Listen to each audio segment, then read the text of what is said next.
오늘 이제 고린도후서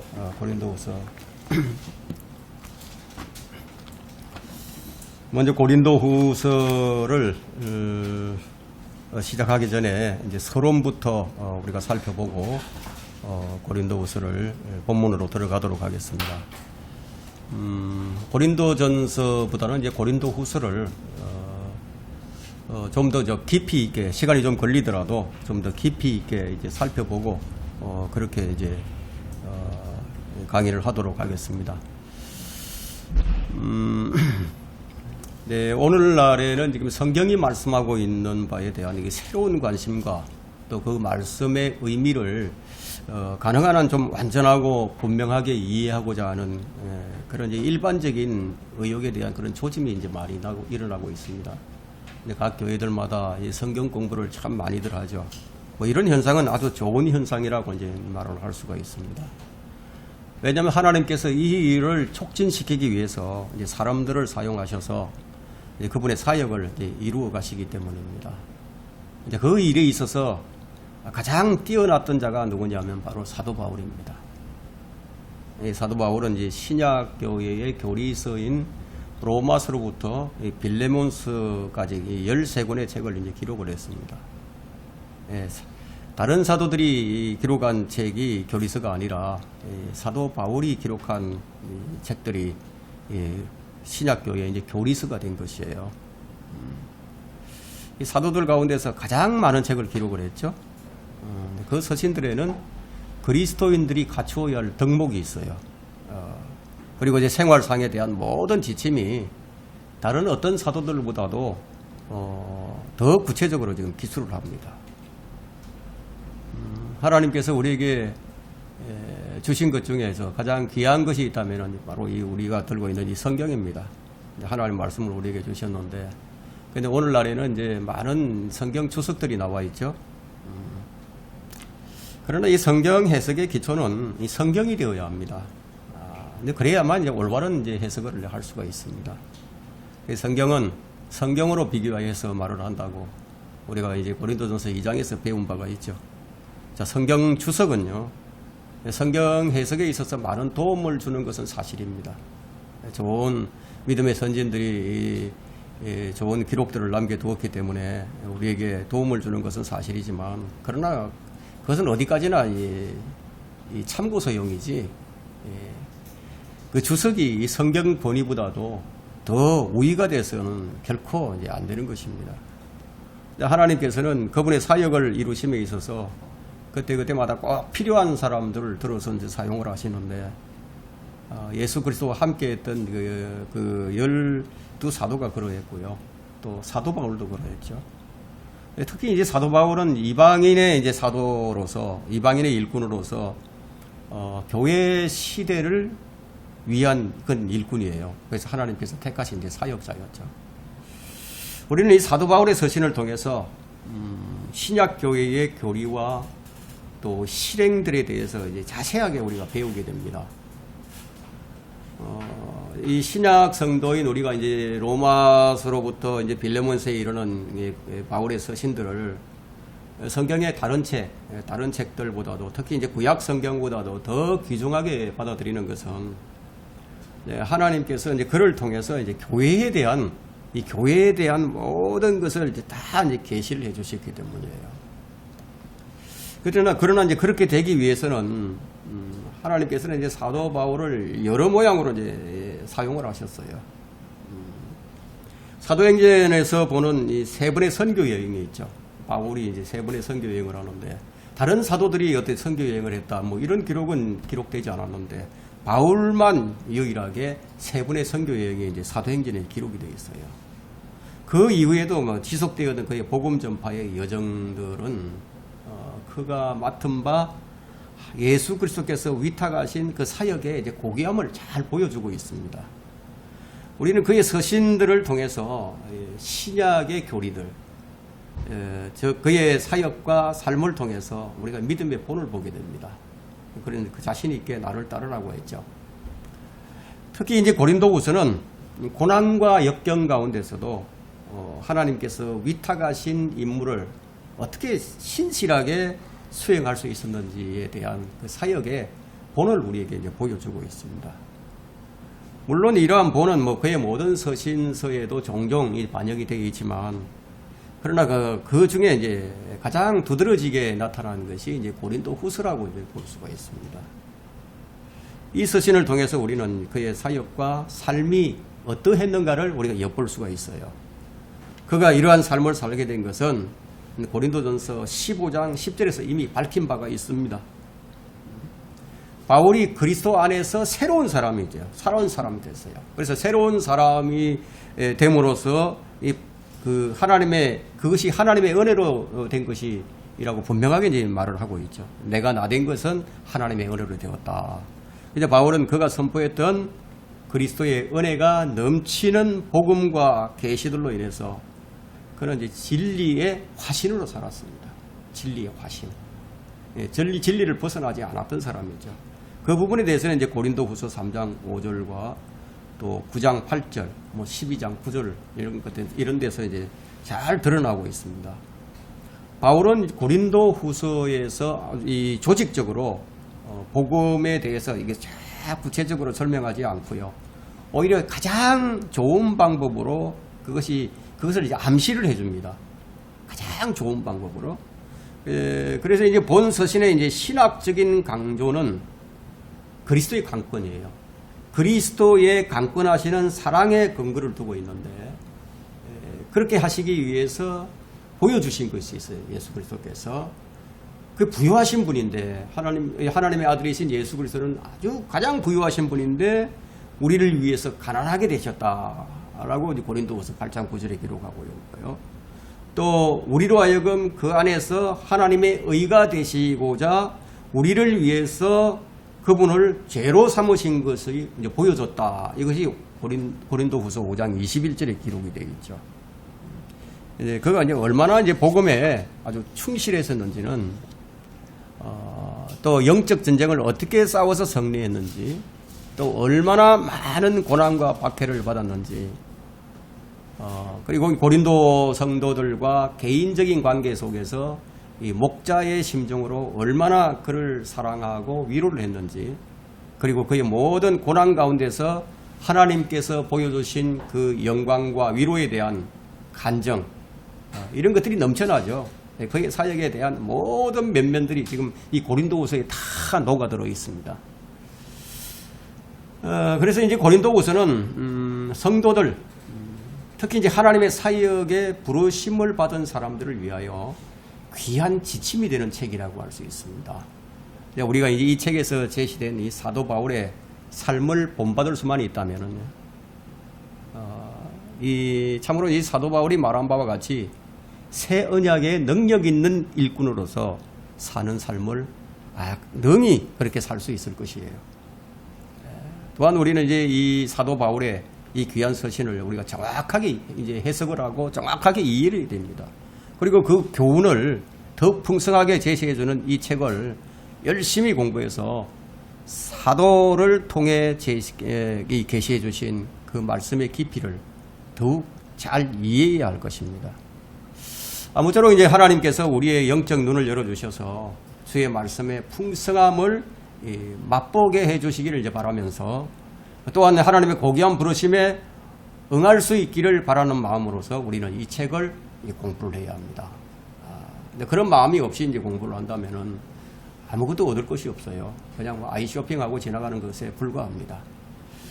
고린도후서 이제 기록 시기를 우리가 살펴본다면은, 이 고린도후서는 사도 바울의 첫 번째 서신을 받은 이 고린도 교인들이 답장을 보낸 지 얼마 안 되어서 이제 쓰여졌습니다.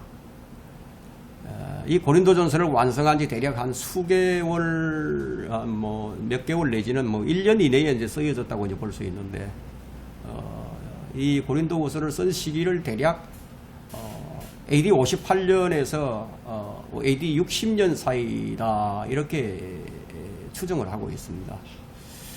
근데 고린도후서의 이제 중심 주제는 서론에서 제가 밝힌 바처럼 이 사역이에요, 사역. 사실 이 고린도후서는 사역에 관한 연구에 있어서 가장 위대한 책이라고 할 수 있습니다. 밥 존스 대학의 윌리엄 브루너 박사는 이것이 사역자의 책이라고 했습니다. 사역자의 책이다. 그리스도인의 사역을 위한 바로 그 책이다 라고 말한 바가 있는데, 일반적으로 우리가 사도행전을 사역자를 위한 책이라고 말을 하지만, 그러나 이 사도행전을 사도행전 전반을 다 살펴본다 하더라도 그 사역에 대한 그런 부분에 대해서는 잘 다루고 있지 않습니다. 다만 이 사도행전은 이 유대인들을 위한 표적, 유대인들을 위한 표적, 기적, 이적, 이런 병고침, 성령의 은사들, 이런 다양한 그리 사도들의 특정한 사역을 나타내고 있을 뿐이죠. 이 사도행전은 모금을 하고 또 제자들을 굳게 세워주고 매우 다양한 상황 가운데서 기도하는 일에 있어서 비롯되는 개인적인 문제들, 인간적인 문제들, 사역에 관한 문제들에 대해서는 단 한 장도 이제 할애하고 있지 않아요. 이 사도행전은 그냥 유대인 중심에서 이제 교회 중심으로 넘어가는 전환기적인 책, 과도기적인 책이다. 이렇게 여러분들이 이해를 하셔야 됩니다. 하나님께서 여전히 이스라엘을 한 민족으로서 다루시는 동안 진행된 그 사도들의 사역을 다루고 있을 뿐이에요. 그래서 이제 예루살렘의 교회에서 이제 이방인의 교회로 이렇게 넘어가게 되는 거죠. 그래서 고린도후서는 이런 모든 것들을 훨씬 이제 초월하고 있습니다. 우리가 고린도후서를 공부할 때 계속 우리가 이런 것들을 이제 살펴보게 되겠지만, 그것은 이제 무엇을 위한 것이었느냐? 형제들을 위한 것이에요. 형제들을 위하고 교회를 위해서. 또 고린도후서 11장에는 이제 복음의 원수들 우리가 또 어떻게 다루게 되는가? 그리고 예수 그리스도의 참된 정인에 대한 대우는 어떻게 하게 되는가? 그런 대우를 받는 그리스도인으로서 보여주는 그런 내용, 보여주는 그런 내용을 삼고 있는 것으로 봐서 전 세계적인 그 그리스도인의 사역에 관한 그런 개인적인 그 관점을 다루고 있다. 이렇게 보시면 가장 좋을 것입니다. 이제 고린도후서에서요, 사도 바울은 자신의 지금 사역을 기술하고 있습니다. 구체적으로 이제 기술을 하고 있죠. 그것은 하나님께서 그를 부르신 소명과 또 하나님께서 그를 통해 행하신 일에 관한 간증들입니다. 우리도 이제 간증들이 있죠. 신앙생활 하면서 어떤 간증들을 가지고 틈만 나면 서로 교제할 때 자기 간증들을 얘기하잖아요.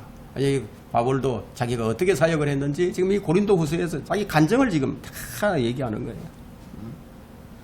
우리가 이 바울의 이 사역에 대한 이 그림이, 이 고린도후서에서 보는 이 그림이 지금 오늘날에 지금 발간되고 있는 기독교의 정기 간행물들이 있잖아요. 정기 간행물들. 이런 것 갖고는 전혀 다르다는 것을 우리가 알 수 있죠.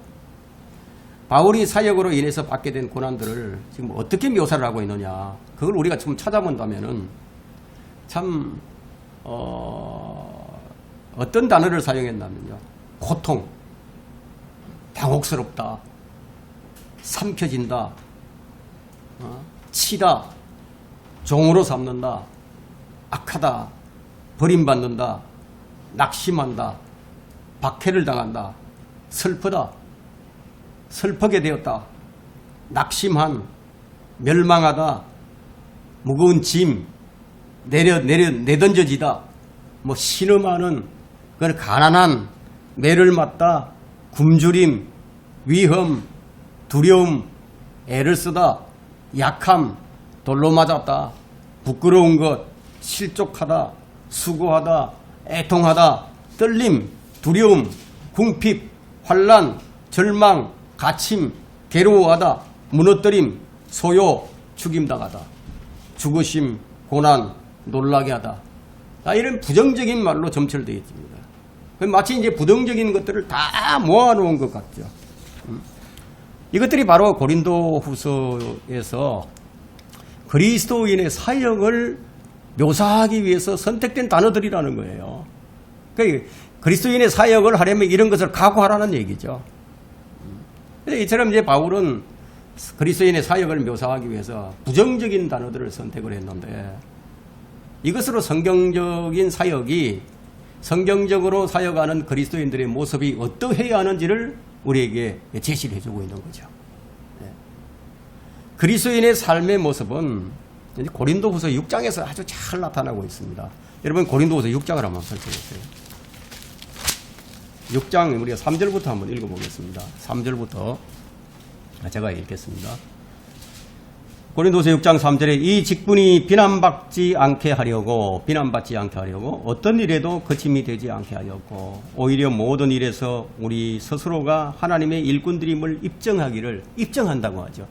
내가 사역자다, 내가 그리스도인이다 그러면 입증을 해야 된다는 거죠. 입증하기를 많은 인내와 환난과 궁핍과 곤란과 매맞음과 까침과 소요와 수고와 깨어있음과 금식에서 그리하였으며 순결과 지식과 오래 참음과 친절과 성령과 가식 없는 사랑과 진리의 말씀과 하나님의 능력과 오른손과 왼손에 든 의의 병기로서 영광과 오욕으로서 또 악평과 호평으로서 그리하였고 속이는 자들 같으나 진실하며 이름 없는 자 같으나 유명하고 죽은 자 같으나 보라 우리가 살아있으며 매를 맞았으나 죽지 아니하였고 슬퍼하는 자 같으나 항상 기뻐하며 가난한 자 같으나 많은 사람을 부유하게 하고 아무것도 없는 것 같으나 모든 것을 가졌느니라. 이 고린도후서 6장은 그리스도인의 생활에서 거룩한 구별과 좀 관련이 있습니다. 성별이 있어요, 성별. 세상과의 분리, 일치하지 않는 것. 그래서 이제 고린도후서 6장 14절부터 18절까지는 지금 성별과 분리를 지금 얘기를 하고 있습니다. 성령께서는 성별을 위해서, 거룩한 성별을 위해서 모든 그리스도인에게 지침을 주셨는데요. 어떤 지침을 주셨냐면 로마서 16장 17절에 보게 되면 그들을 주의하라고 말씀하죠. 그들을 주의하라. 정중한 사람들과 언변이 좋은 사람들에 관해서 주의하라. 또 요한일서 4장 1절에는 그들을 시험하라고 했죠. 그들이 가지고 있는 영이 어떤 영인지를 시험하라는 거예요.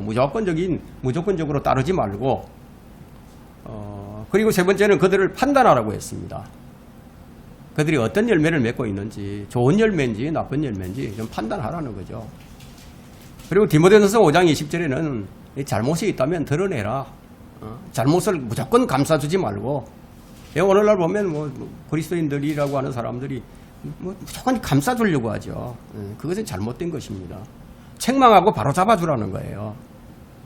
그리고 다섯 번째는 그들을 거절하라고 했어요. 디도서 3장 10절에는 그들을 거절하라. 어떤 자들을 얘기하느냐? 이단 종파에 속한 자들. 상대하지 말라는 얘기죠. 한두 번 꾸짖은 다음에 그들과 상대하지 말라. 그리고 여섯 번째는 그들을 꾸짖어라. 꾸짖으라고 얘기합니다. 꾸짖어라 이거예요. 그리고 진리를 잘못 알고 있는 사람은 엄히 꾸짖어서 그들을 믿음 안에 바로 서도록 꾸짖어야 되죠. 그래야 바로 설 수가 있죠. 그 서거나 넘어지는 것은 주님께서 하시는 일이지만 그 자신이 이제 선택이죠.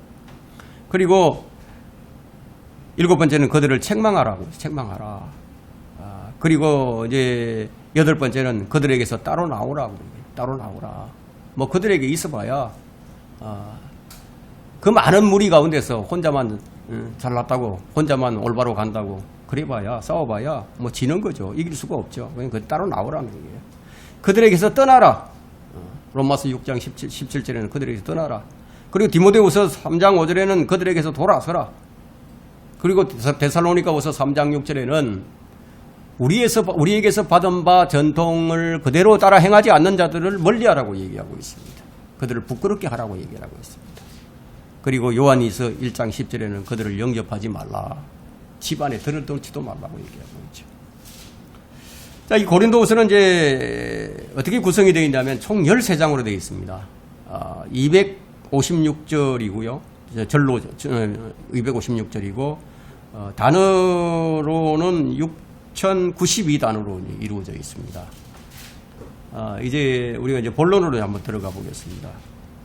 고린도후서 1장 1절은 이제 모든 편지는 그렇죠. 인사로 시작이 됩니다. 문안 인사로 시작이 되는데 여기도 역시 마찬가지예요.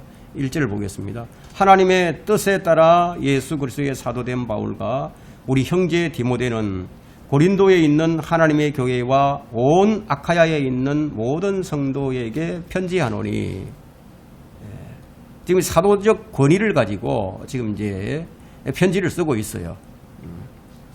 하나님의 뜻에 따라 예수 그리스도의 사도된 바울과 이렇게 얘기하고 있죠. 이렇게 권위가 어떤 권위로서 이 편지가 주어지고 있는지 그것을 말하고 있죠.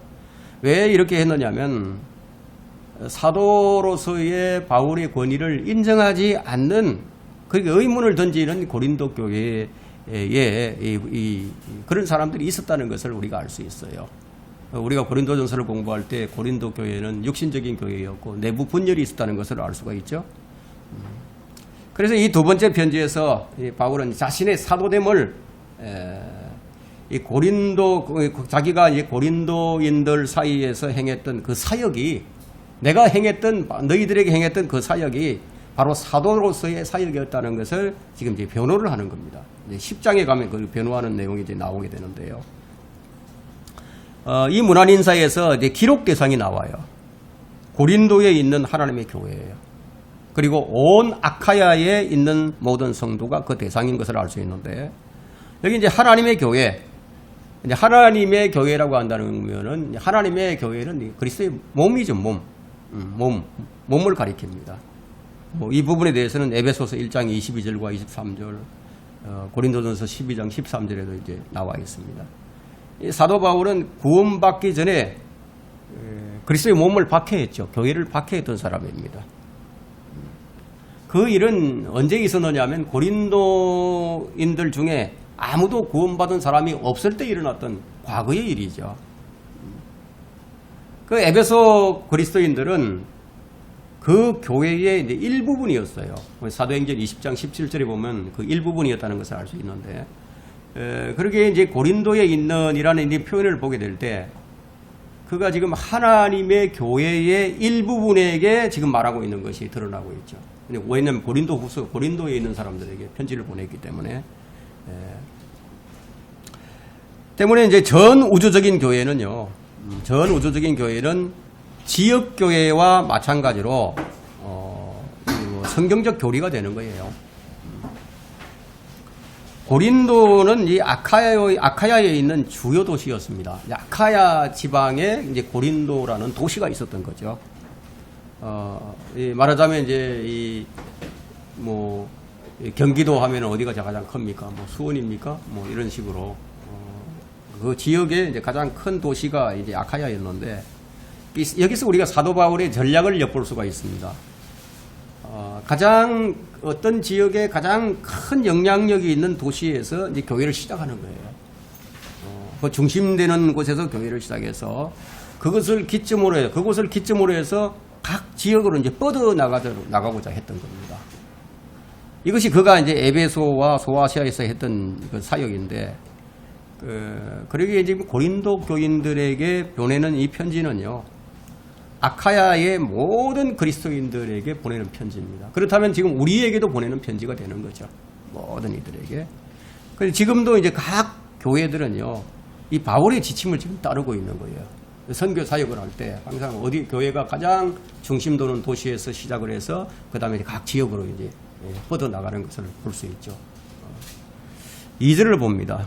고린도후서 1장 2절. 하나님 우리 아버지와 주 예수 그리스도로부터 은혜와 평강이 너희에 있기를 바라노라. 여기 은혜와 평강인데, 평강은 피스죠, 피스. 평화, 평강. 이거 평강과 관련해서 이것은 이제 국가들 간에, 나라들 간에, 민족들 간에 어떤 전쟁을 멈추는 것과는 아무런 상관이 없는 거예요. 그리스도 안에 있는 평강을 얘기하는 거지. 다시 말해서 이 땅의 평화는 아무런 상관이 없다. 근데 어떻습니까? 이제 어리석은 교황은 어떻게 하죠? 어리석은 교황은 크리스마스 때마다 이 땅의 평화를 위해서 기도를 하죠. 그러니까 주님이 오시기 전에는 이 땅에 평화는 없어요. 그 평화는 어디부터 세워지느냐? 예루살렘부터 세워집니다. 주님은 결코 그 교황이 매년 크리스마스마다 이 땅의 평화를 위해서 기도하는 그의 기도에 응답하지 않으신다는 거예요. 그 증거가 뭐냐? 응답하지 않는 증거가. 어디선가 해마다 전쟁이 일어나는 거예요. 계속. 그 전쟁이 일어나는 걸 보면 하나님께서 그의 기도를 안 들으시는 거지. 근데 이 땅의 평화를 위해서, 그리스도가 오기 전에 이 땅의 평화를 위해서 아무리 기도를 해봐야 아무런 소용없다는 거예요.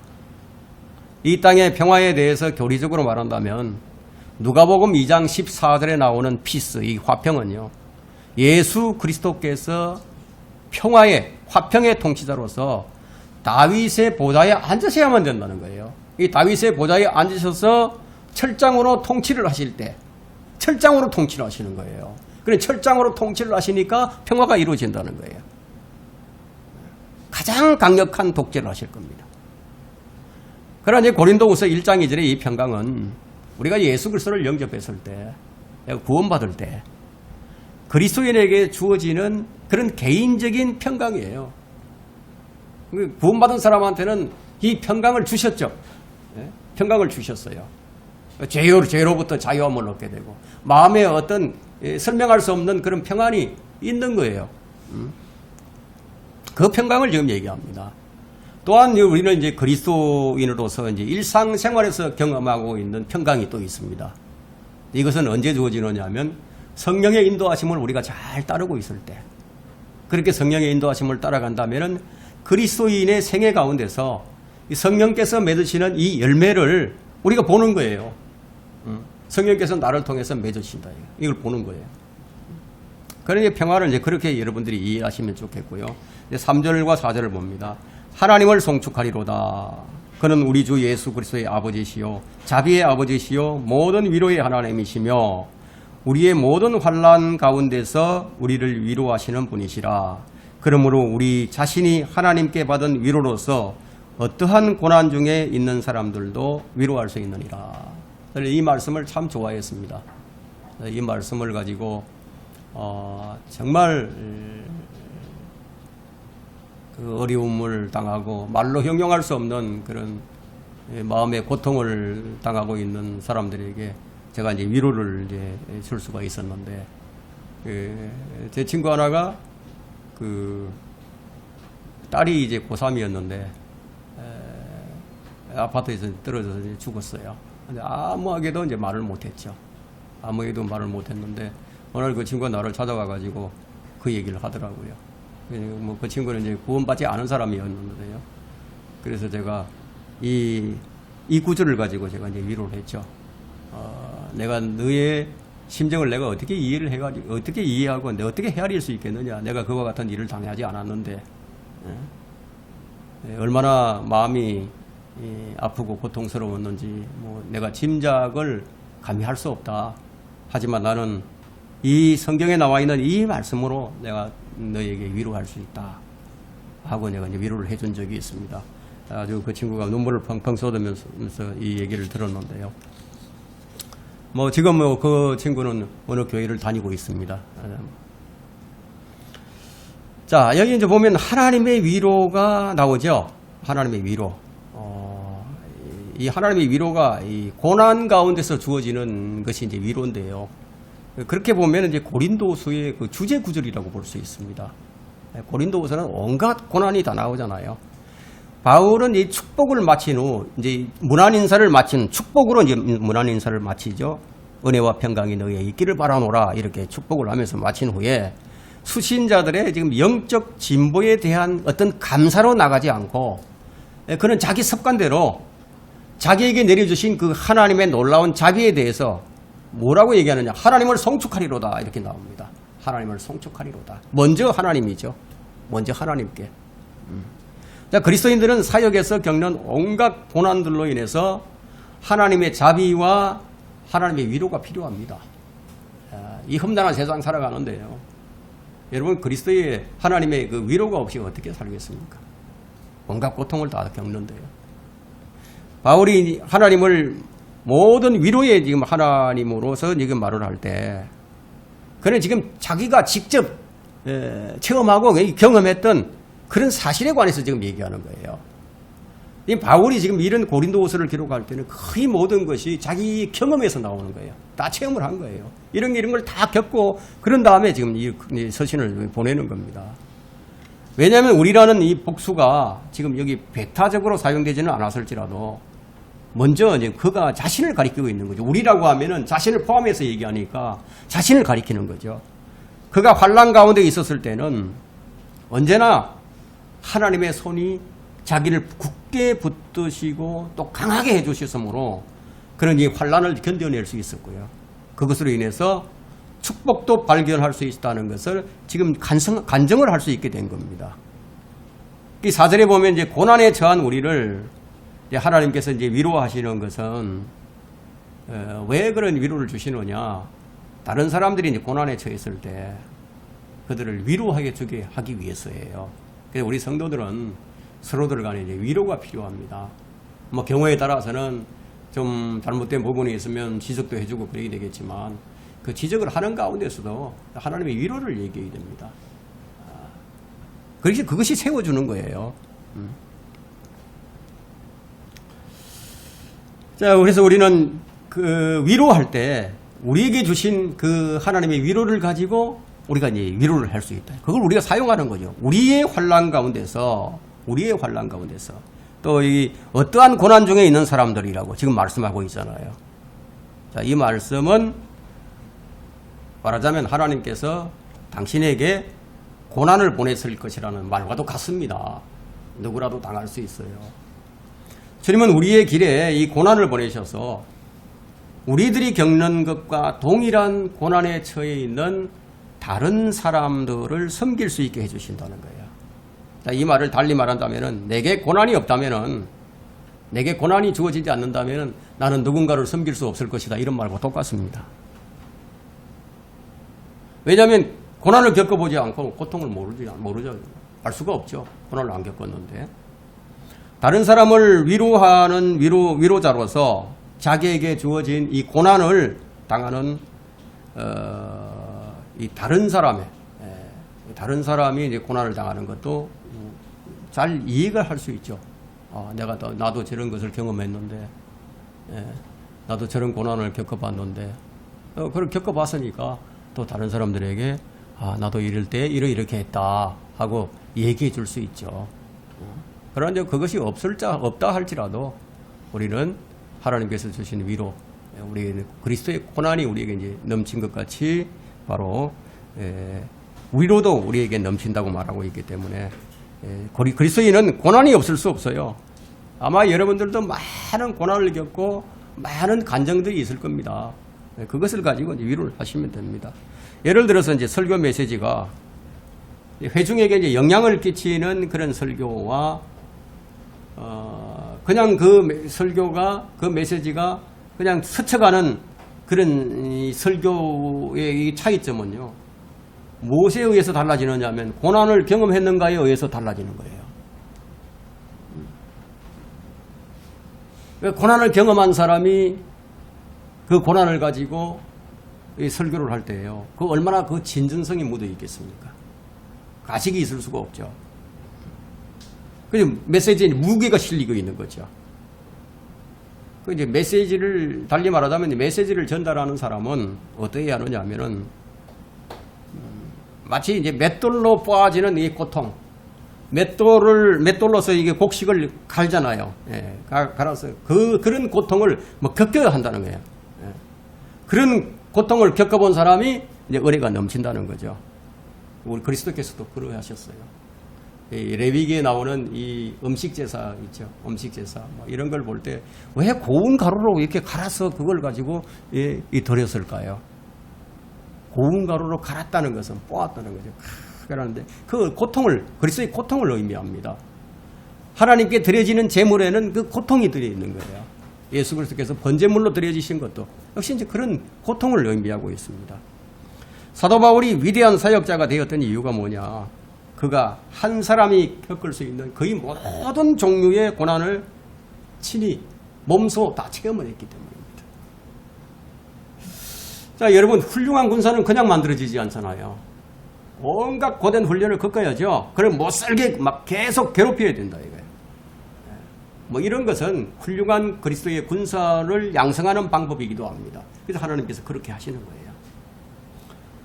여러분, 이 다이아몬드를 만들 때, 하나님께서 다이아몬드를 만들 때 어떻게 만드시는지 아십니까? 아주 이 석탄 덩어리 있잖아요. 시커먼 석탄 덩어리를 취해서 막 강렬한 열과 막 압력을 막 이게 다 통과하게 하시는 거예요. 그래야 이제 이 보석이, 이 다이아몬드가 만들어집니다. 그러면 이 보석 세공자가 그 다이아몬드를 깎아서 완벽한 모양을 만들죠. 그 보석이 되어 나오기까지는 그런 과정이 필요하다는 거예요. 그리고 광택이 나도록 막 문질러서 그래야만이 찬란하게 빛을 내죠. 주님께서 여러분을 이처럼 만들기를 원하십니다.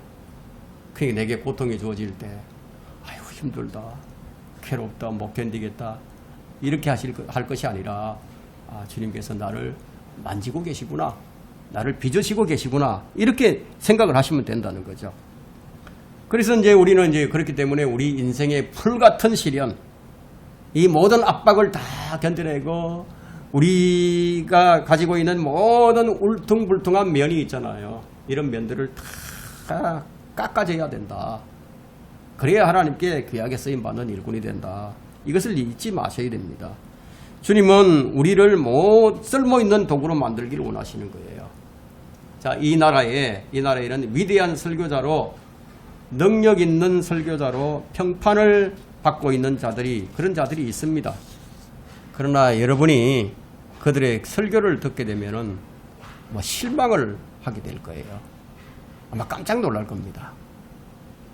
왜 그런 것 같습니까? 그들의 인생의 경험을, 인생의 쓴맛을 보지 않았기 때문입니다. 사도 바울이 그처럼 위대한 사역자가 된 것은 그런 한 사람이 겪을 수 있는 거의 모든 종류의 고난을 몸소 다 체험했어요.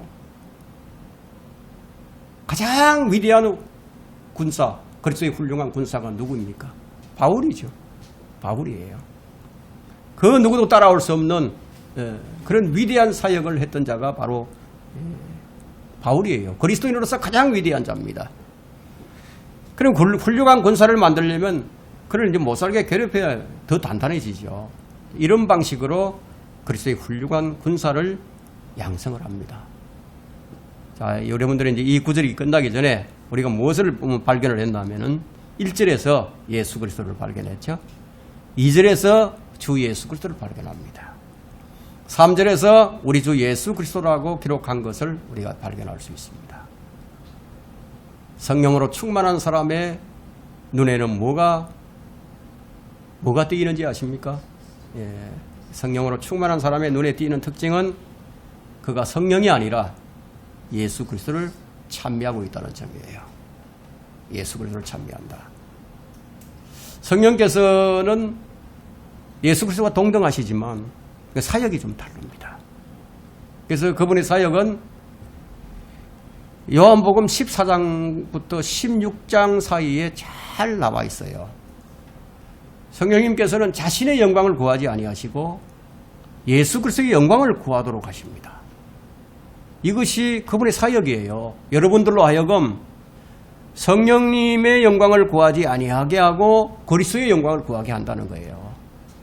자, 이것을 제가 알지 못하게 되면 그냥 입만 열면은 성령 하나님, 성령 하나님, 그리고 외쳐대면서 성령이여 오시옵소서, 성령이여 오시옵소서. 성령님이여 성령님 이렇게 외쳐대죠.